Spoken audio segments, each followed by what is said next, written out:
Hello, this is Jo Fay from the Swiss Connection Science Podcast. I'm really happy that we'll be bringing you a brand new season in just a few weeks' time.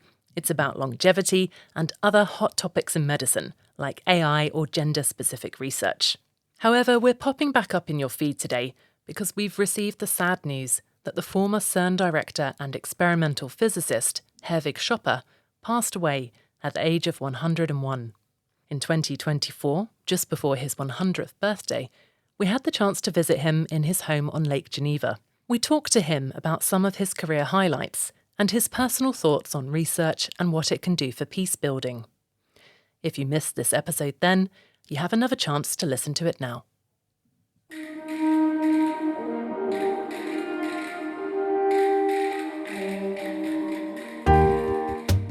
During his career, Herwig Schopper had face-to-face discussions with many heads of state and religious leaders.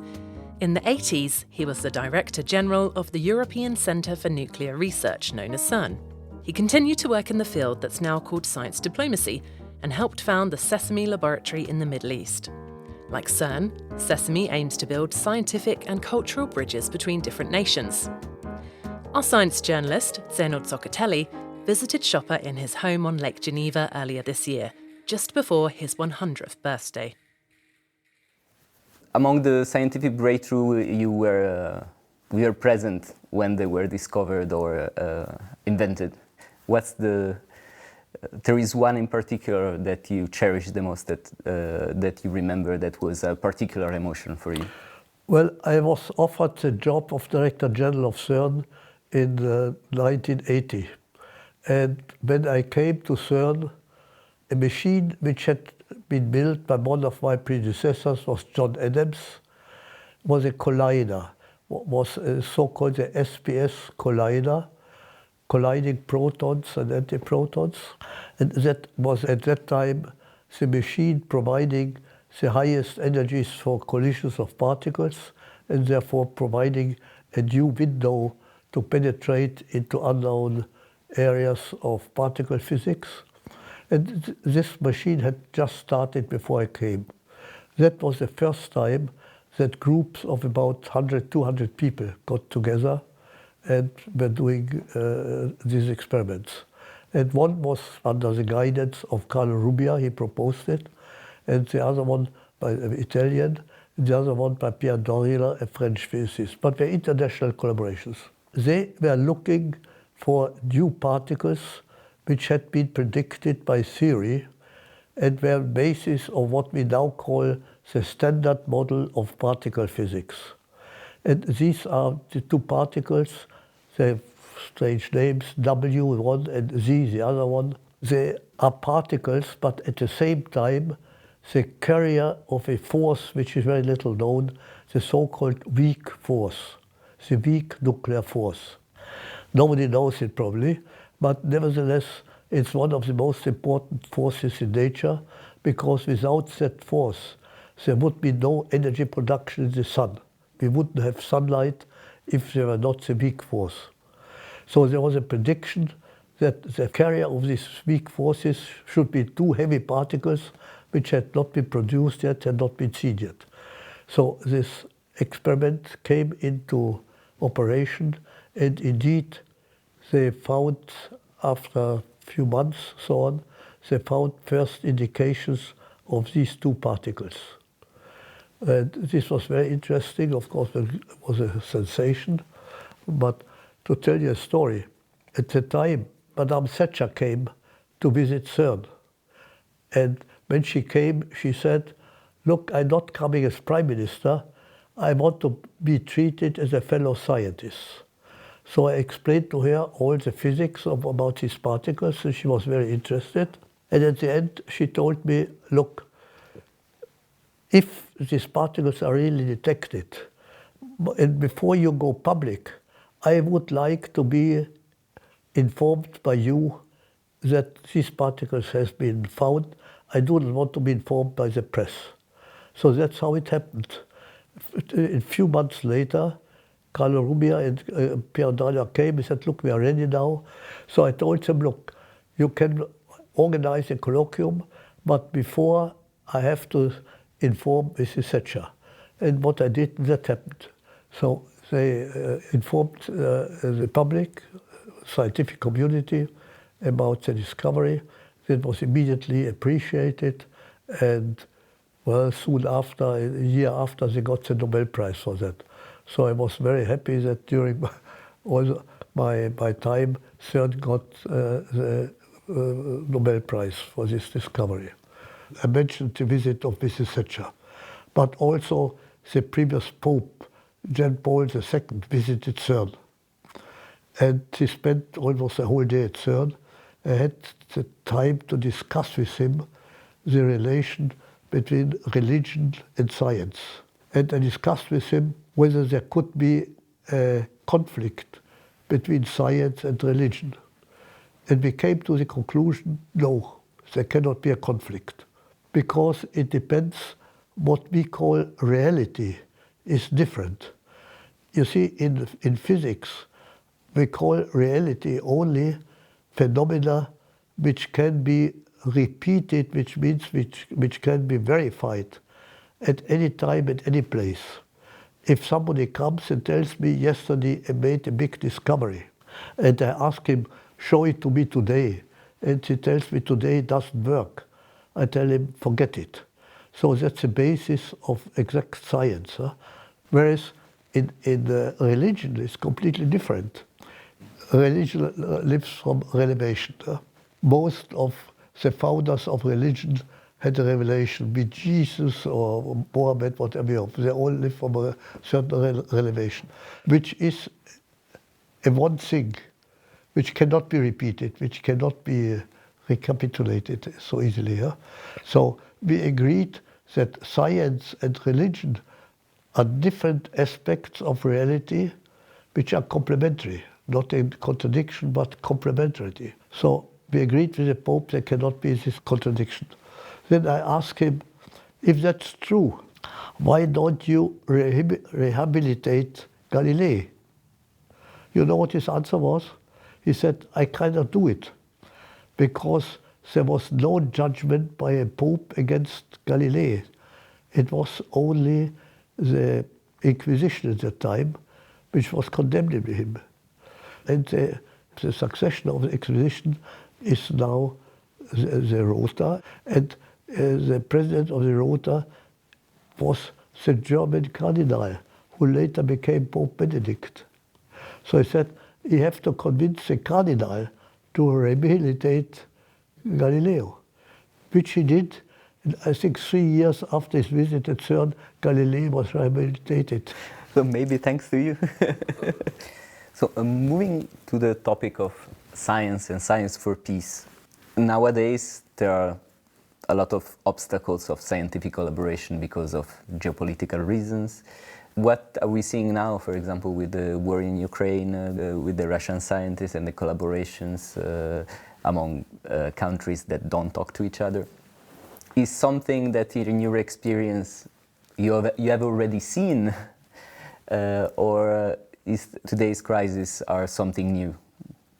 Look, I have to go back to the foundation of CERN. CERN was founded by two initiatives.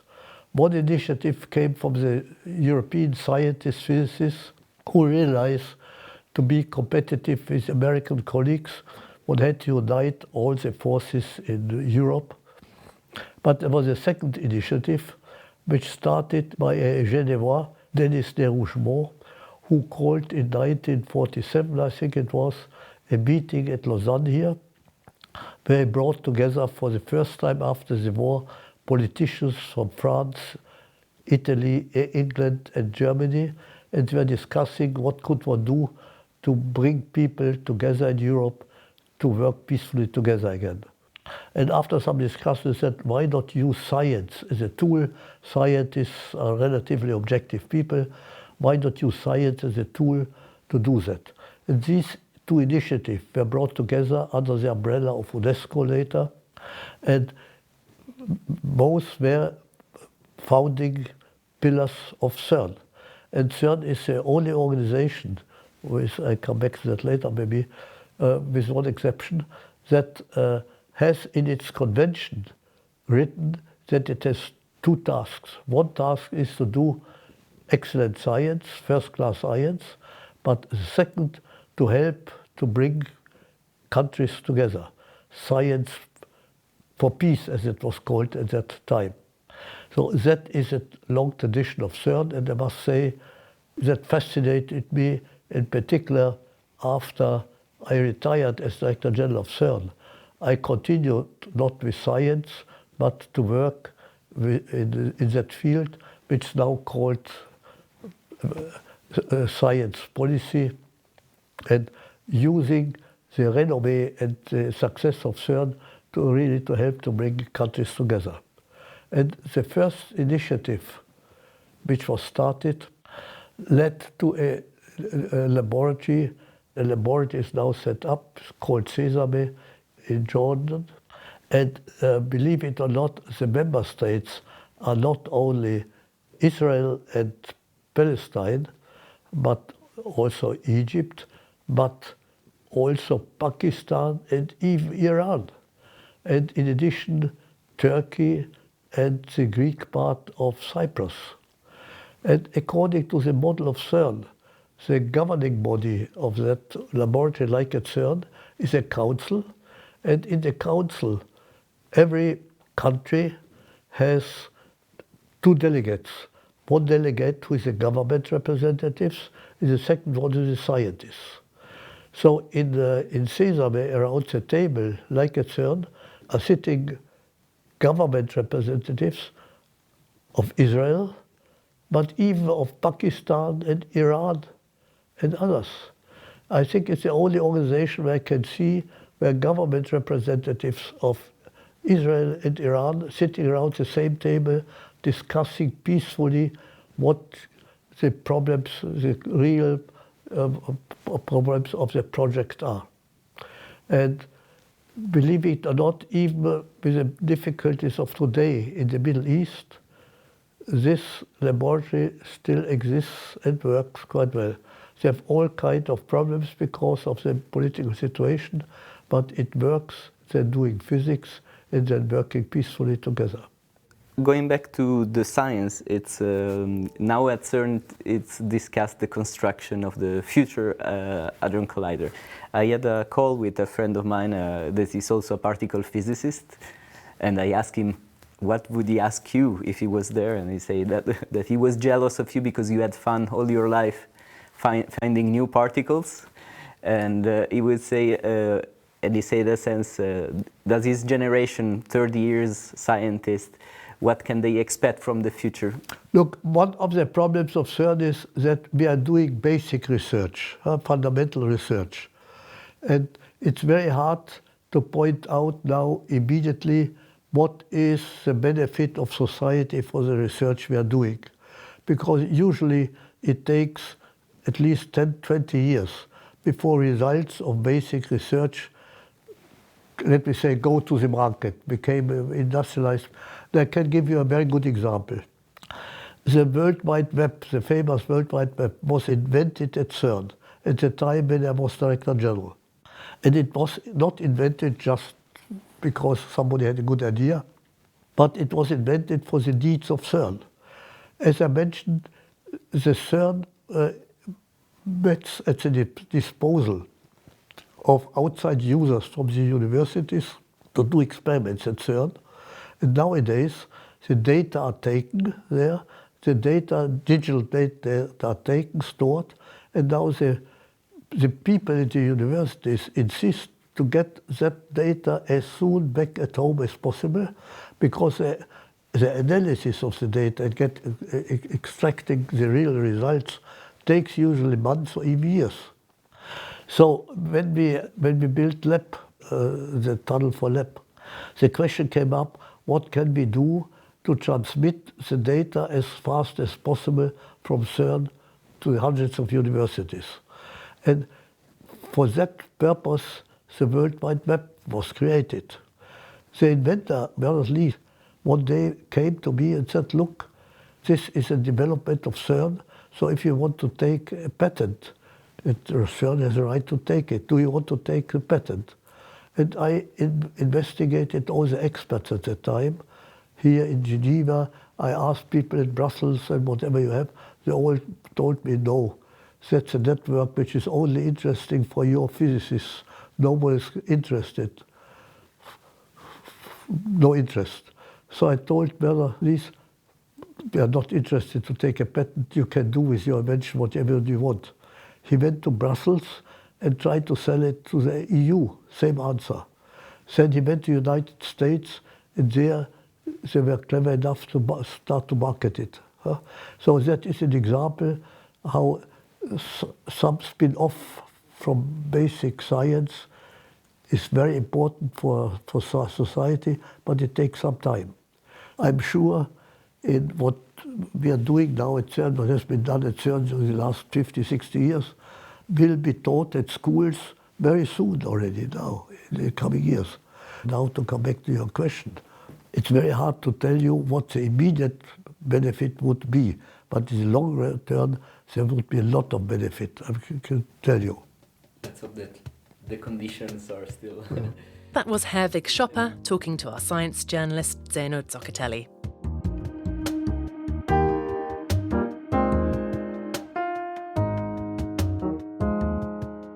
Today's episode was recorded and edited by our science and video journalist Michele Andina. For more content, visit our website swissinfo.ch. I'm Jo Fay. Thanks for listening.